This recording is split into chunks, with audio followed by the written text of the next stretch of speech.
Welcome to Santa's Workshop TV, where Christmas cheer is made right here. Ho ho ho! Welcome back to Santa's Workshop TV. Today, the elves have a riddle for me, and for you. Let's see if you can solve it before I do. The elves asked, Santa, how do you spell water with just 2 letters? 2 letters? Ho ho, that's impossible. Or is it? Let's see, W and R? No, maybe A and T? Ho ho, I'm stumped. The elves just told me the answer. Ho ho ho, of course, H2O. That's clever elf logic. Well done, elves. And well done, friends at home.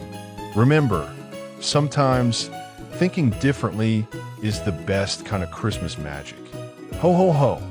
Thanks for joining me today. Don't forget to like, subscribe, and leave a comment below. I'd love to hear from you. Until we meet again, stay jolly, be good, and keep the spirit alive all year long.